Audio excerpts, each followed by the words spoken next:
is a product of covert behavior. In other words, for any overt behavior you see, there are covert underground background responses that might have ignited or led to the manifestation of that overt behavior. That means covert influences covert. You know, whatever is in your mind is what translates into the way you behave. For example, you are listening to, you are gentle in your room before, but suddenly somebody plays a music you love listening to.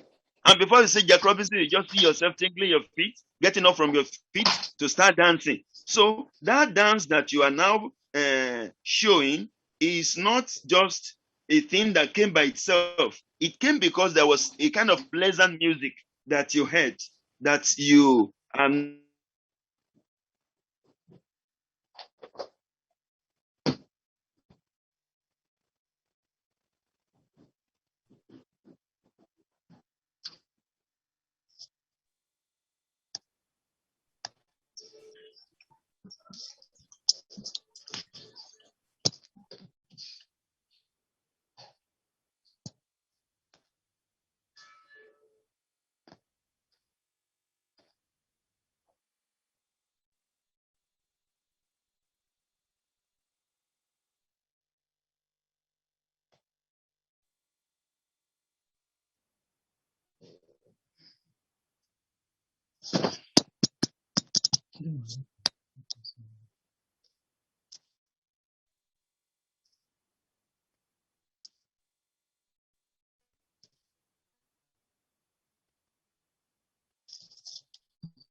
Sir, we can't hear you.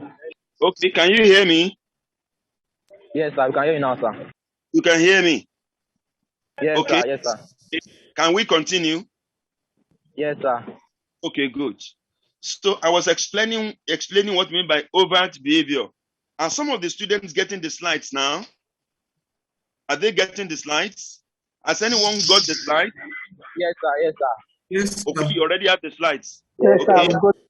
Please share the slides with every student from other faculties so that it will not be physiotherapy or nursing alone that will have these slides. Let psychology have the slides, let nursing have the slides, let physiotherapy and all the other faculties listening to this lecture, let them have the slides. Okay, so right, if you observe now, you will see I'm now talking about covert behavior. I will leave over and I will be a little faster because I believe now that you have the slides, you can move with me very, very quickly. So I'm talking about covert behavior now, and the observable behaviors which leads to certain actions. Okay, they go on within the individual. You may not see it, but it's going on. Okay, you see at the end of every 28 days as a young girl, you see that you have a menstrual fluid, flowing. You are running your menstrual fluid. That menstrual fluid that you are running did not just come one day. There have been a lot of covert changes that were going on in your body.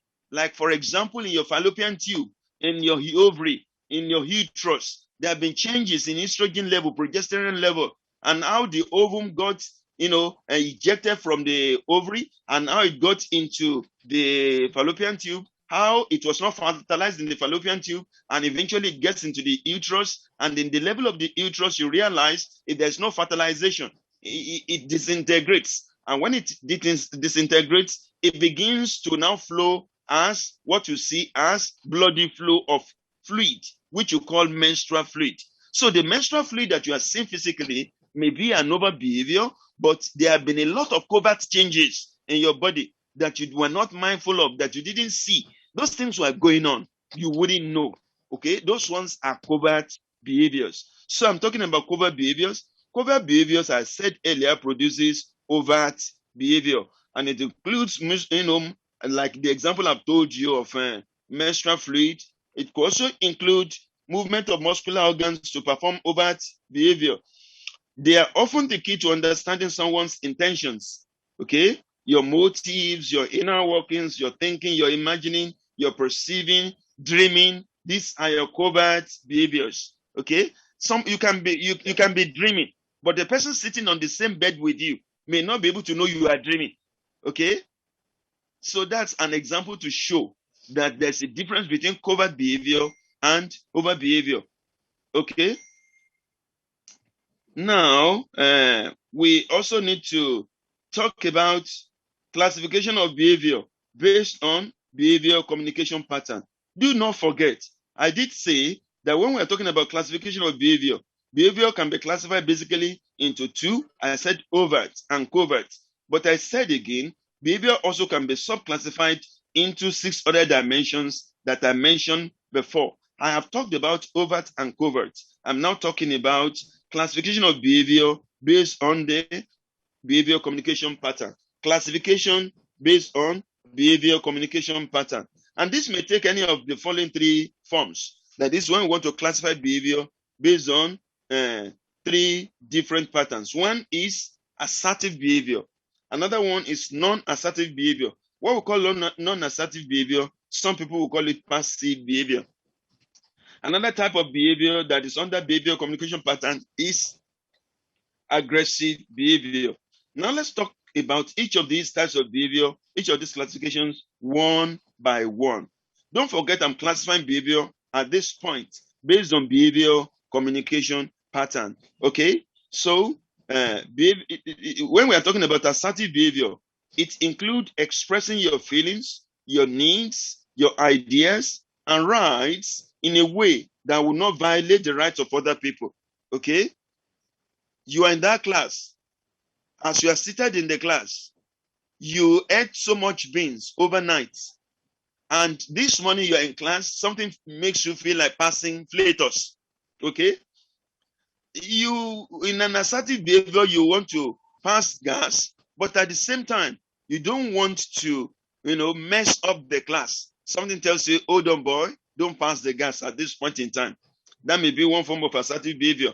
You are disciplining your gastrointestinal tract not to release Flatus into the atmosphere because it may pollute.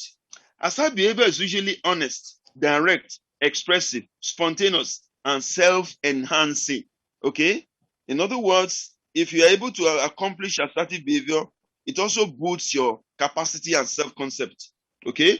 So assertive persons make their own choices, they are confident, and feel good about themselves while being assertive and afterward. So it's like someone comes to you and asking you to do one thing ordinarily you wouldn't want to do, and maybe your parents already told you at home that you shouldn't do that when you get to campus, and somebody is trying to make you what you will not want to do.